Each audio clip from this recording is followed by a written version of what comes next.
the front cover, like we said earlier, houses the oil pump assembly. And we talked about the pressure relief valve and so forth.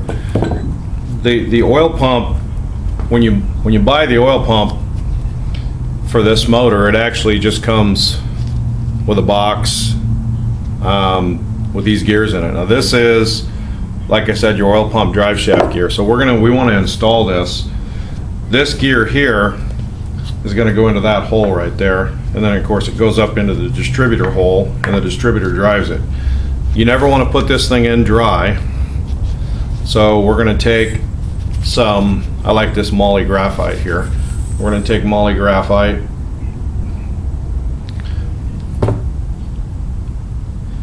and we're just going to make sure that that intermediate shaft is lubed up here where the distributor goes. We want some lube in there. So here's the thing that you guys need to remember if you're going to do one of these. Buicks are notorious for not picking up the oil signal or not getting a prime on the oil pump. What happens with this external pump, and I've even seen situations where the technician is changing the oil and they let the motor sit for a day or two and they don't prime the pump, and they go to fire up the engine and they got no oil pressure. So that's kind of a problem on these. One of the things that you have to do is we're going to go ahead and just very carefully slide this in here, and that's going to be our oil pump gear, one of the gears. This is a geared pump, which is very typical of GM. And then you just take the other gear here, right? And there's a dot on the gear, which doesn't mean a whole lot, but I usually put that up. I have that facing up here. This gear's not really timed or anything like that. And you want to put a little bit of lube on that hub there. We don't want anything dry in here. Now, the other thing is, and this goes back a long ways. I've been doing, I've had experience with these Buicks for probably 25 years. I haven't done too many of them, but I've worked on a lot of them. The manufacturer and pretty much every Buick engine guru builder I've ever known says that what you need to do to get this to pick up a prime is you take Vaseline. I know that sounds crazy, but you take Vaseline and you're going to fill this housing with it. So that's pretty much standard procedure for this. So you want to pack this Vaseline in. What this does is this allows the oil pump to pick up a prime. The thing is, what happens in some cases with this type of pump is somebody who doesn't really fully understand how critical this is, they'll put this together without putting any Vaseline, in this case, in here. Or what they will do is they will let the pump sit for too long of a period of time after they change the oil. And if this pump does not pick up a prime, the problem with that is the engine's going to fire up and you're not going to have any oil pressure. Well, imagine the engine running and you have no oil pressure. The engine's functioning, but there's no oil pressure in the engine. That's what we call a catastrophic failure. Because if you run this engine without oil pressure, even for a really short period of time, it only takes a few seconds, you're going to do internal damage. And if you run it for any length of time at all, you're going to toast the motor. So really, running this way is not an option. So we're gonna this is kind of like packing a wheel bearing here. We want to take and we want to pack this Vaseline in there. And I know it sounds crazy. I 25 years ago, I worked with a guy. He was much older than me at the time, and he's the one who first told me that you need to pack Vaseline into these gears. I thought he was joking. I thought, come on, man. I was born at night, you know, but it wasn't last night.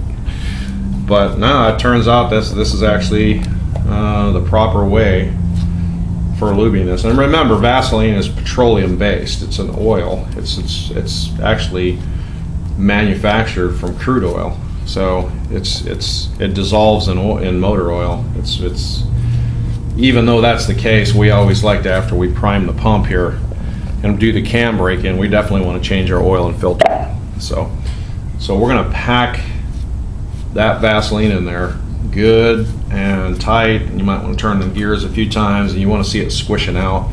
If it does, just go ahead and you want to pack it in there really good.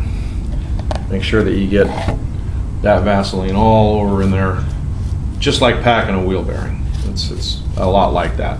And again, this Vaseline is not going to hurt this engine. It's not going to clog anything up. It's actually going to allow this pump to pick up the prime. And before we fire this thing up, obviously we're going to prime it. We're going to prime the pump ahead of time and make sure that we establish oil pressure before we ever crank the motor over. So that is how that is supposed to look. I know it sounds kind of crazy, but when you're building a Buick, what you need to do is you need to go buy a bottle of that stuff.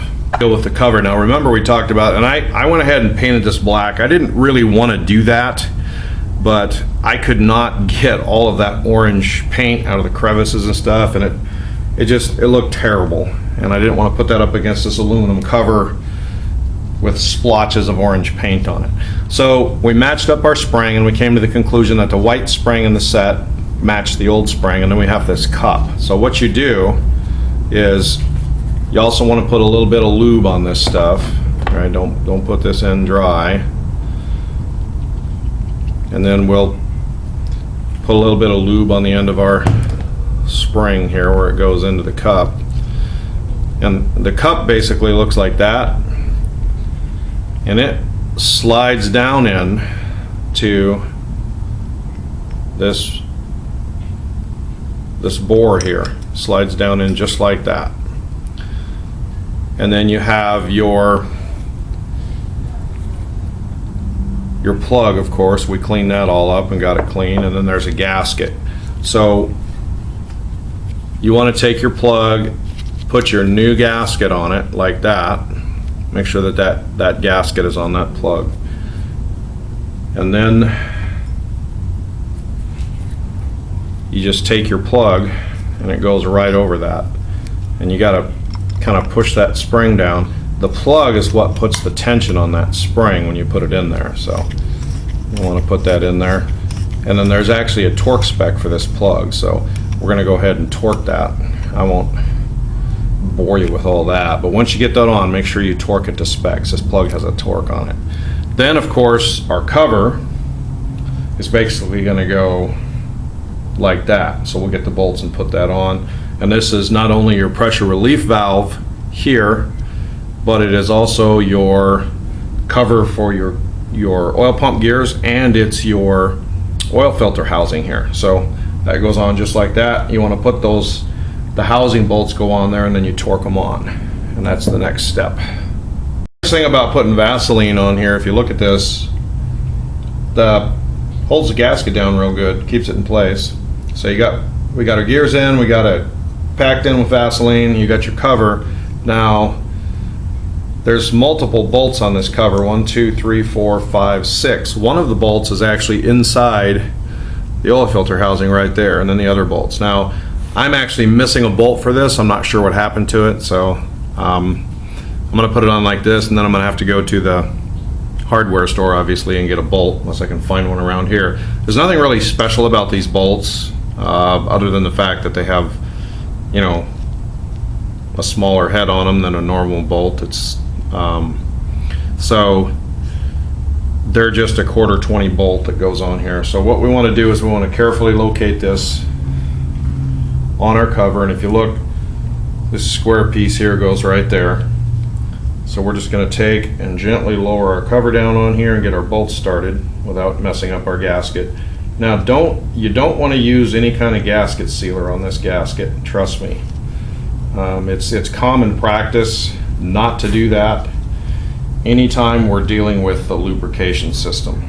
Any kind of silicone gasket sealer or lube or anything of that nature, you don't want to risk it getting into the lubrication system because it can actually take the motor out if you're not careful.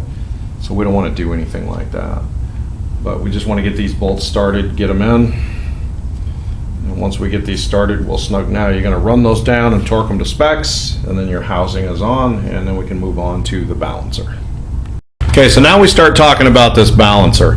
Now, normally on a lot of these, and you notice we lubed this all up, you have to use an installation tool to press these balancers on. Well, with the Buick, you don't have to do that. The Buick balancer is not pressed onto the motor. That's why the bolt that goes in here, it's got this very significant bolt. It's giant. If you look at the bolt on a small block Chevy, it's like a 5/16, or I'm sorry, a 7/16 bolt. This thing is gargantuan, okay? And that's because the torque on the front of this is 200 PSI. The reason it is, if you watch this, I just installed that balancer on there by sliding it on. The balancer on the Buick is not pressed on, it's not a press fit. And that's why they have this very significant bolt, and they say the minimum torque on this is 200 PSI. I do have a torque wrench that'll do that. If you don't, you're gonna have to figure something out because you gotta get this torqued. You want to put some gasket sealer in here, a little bit of sealer on these threads, because the crank will leak, and also on the inside of this washer, because this thing can leak oil out past the keyway. And then I've got a lot of lube in there, so I'm going to wipe that out so I can see my keyway. And then what you want to do before you put that bolt on, and this will save you a lot of trouble if you do this, take some black silicone sealer, and my keyway is right there. What I'm going to do is I'm just going to squeeze some of this silicone in there, and I'm going to put it right on the keyway area. If you don't do that, it can actually leak oil out past the keyway. So we want to put some sealer in there. Once you get just a blob of sealer on that area, then you can go ahead and put your bolt in, and then of course you're going to have to torque this thing to 200 PSI, which is pretty significant. So we'll get this in, and I have a big Craftsman digital torque wrench that goes up to 300 pounds. Actually, I bought that torque wrench specifically for torquing some heads on a diesel engine. It was like 280 pounds, and I didn't have a tool for that. So you got to get that torque to 200 foot-pounds, and then once you do that, you're in business. I won't bother boring you with that, but one thing that you have to do is the engine is going to rotate when you do this. So what you have to do is you have to take like a block of wood or something as the engine rotates over, and just put it under this counterweight between the block and the counterweight, and then you can torque it. Just make sure you don't drop any wood chips or anything into the motor, but a block of wood's pretty safe for that. It works pretty well. All right, next order of business, torque this oil pan. So now we're looking at the bottom of the engine here. One thing I would recommend that you do before you put the pan on is go in and check all of these torques. We also check the rod side clearance on these. The other thing you do before you put the pan on is what you want to do is you want to take and you want to oil those pins. I'll show you what I'm talking about here. We want to take assembly lube, and you can see my wrist pin down there. We're going to take assembly lube in here, and we're going to put assembly lube all over those wrist pins. There's one there.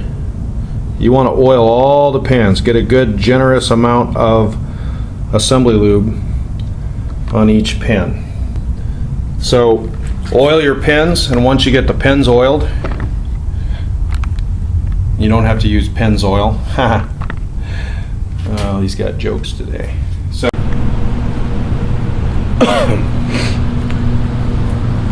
this is a perfect day for working.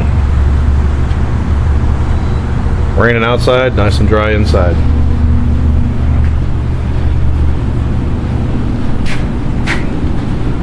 So we got our oil pan gasket on this turkey.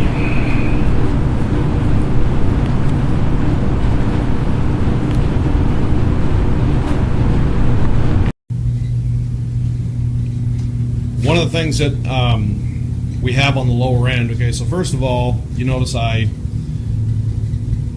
marked everything, and I just went through just now and I double checked all my torques because we're going to put the pan on here and I want to make sure everything was right.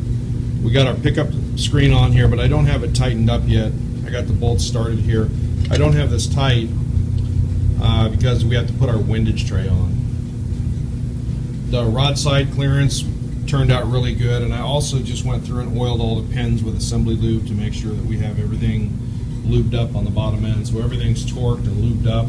This is our windage tray, and it's pretty important that you put this on because this stops the engine from aerating the oil down here. So usually when the factory puts one of these on, it was a problem. So there's a bolt hole here, there's one here where the pickup screen goes, and then there's another one back here. So that windage tray just kind of fits in there like so. We'll get it lined up on the bolt holes here. And the windage tray, the center mounting hole on the windage tray, which is this one here on this side, shares this bolt flange here with the pickup screen. So then you can see it lines up there and it lines up right there, and the windage tray basically goes on like that, and that's to keep it from aerating the oil. So we're going to get the bolts in that and get it on, and then we'll be able to lower our pan on it. But yeah, she turned out really nice. It looks like a nice motor. We got our everything on the front here ready to go, and the customer's actually coming to pick this up tomorrow. So once he picks this up, and we'll be able to get it into some type of a run stand and fire this thing up. So I'll get that windage tray on, and then I'm going to, when we come back, I'm going to I'll walk you through how to put that pan on. Okay, so now we've got our oil pan here, and we've got this thing cleaned up and ready to go. Once you get everything buttoned up on the bottom end, we put our windage tray on, torqued it down. We torqued our pickup screen down, everything's torqued. We put just a little dab of silicone back here in the corners, in the back. We got our gasket on there and all the holes lined up. We don't need a big blob of assembly lube on any of this. We put a few studs in this just to locate the pan. Get the pan straight down on there, get your bolts in, and torque them to specs. That's all there is to it. Not a real big heavy duty thing. And when you torque the bolts, what you want to do is start in the middle, get these bolts in, start in the middle here, and work your way back and forth to the outsides of the pan, and pull those down evenly. That's pretty important to keep this thing from leaking. And don't over tighten this. One of the problems that we have with oil pans is people over tighten these. Make sure that you torque this pan to specifications. Don't go any tighter than that, because yeah, it'll leak. Over torquing the pan is always one of the causes for leaks on these things. We'll get that on, we'll flip it over and button up the top end, a few little more things, and we'll be ready to rock and roll. Okay, so now we got both of our new rocker shafts on. We got them torqued down to 25 foot-pounds, and all of the valve adjustments look really good. We're in the travel of our plungers, so everything's set up the way that it should be, and the valve train looks good. I can tell you just to use this valley pan. So this is just comes with a flat sheet. It's a valley pan. It comes with a couple of end gaskets here. So this is what we're dealing with on this valley pan. It says, prior to installing the manifold gasket, apply a small dab of silicone sealer, such as RTV black, to the four corners where the seats meet with the cylinder heads. Where the seals meet with the cylinder heads, rather. I would have been doing that anyway, even if they wouldn't have said to. So we take our valley pan here. Now the cylinder heads themselves, the block rather, has a couple of locating dowels on it. One of them's here and one of them's in the back here. Those are kind of what locate this thing to where it needs to be. And keep in mind, this thing is directional. It has this end on it, or this lip, okay? That's going to go down. So we want to put this guy. And another good thing to do here, here's our seals, is to make sure you got the right valley pan, even though we know this is an Oldsmobile.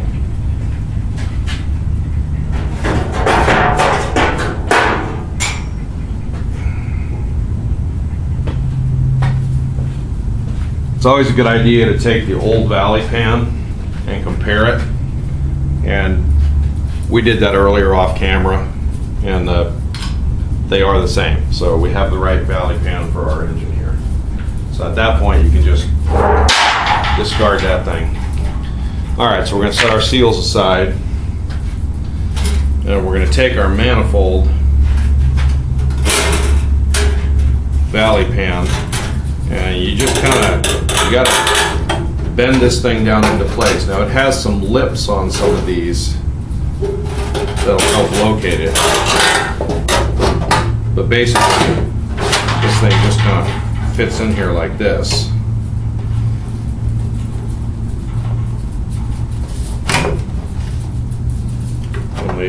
There's some flanges and some lips that will help locate this and kind of keep it in place when you put it in.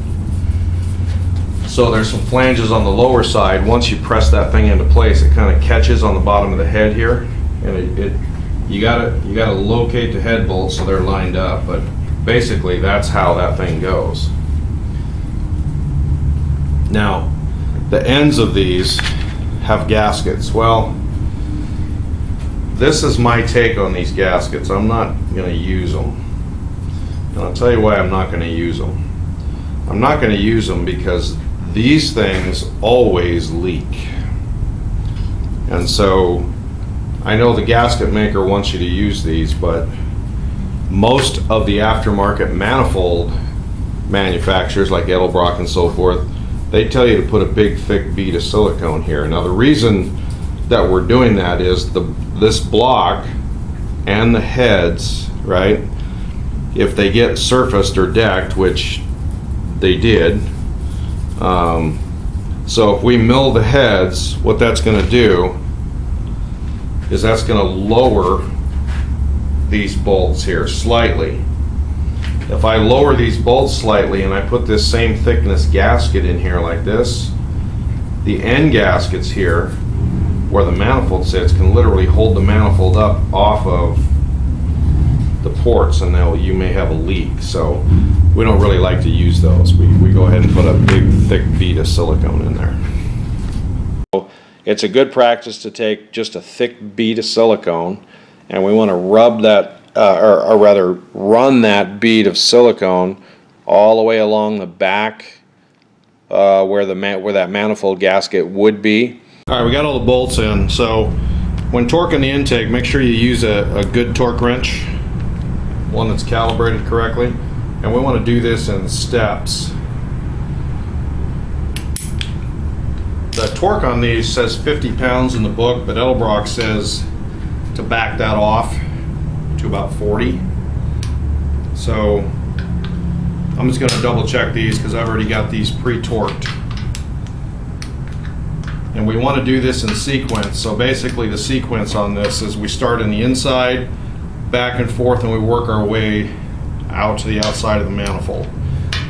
So it's always important to check the torque sequence because it's a little bit confusing. A 455 Oldsmobile torque sequence is much different than this one. So you don't want to confuse the two. But on this one, we start in the inside, we work our way to the outside, and we progressively pull these bolts up. Okay, now we're going to increase our torque here a little bit. And we're going to go up to 40. So we've gone 2 steps already. We did 25 and then about 32. Now we're going to go to 40 here. Okay. And it doesn't take much to get to 40. I'm almost there now, just a little bit, and we're there.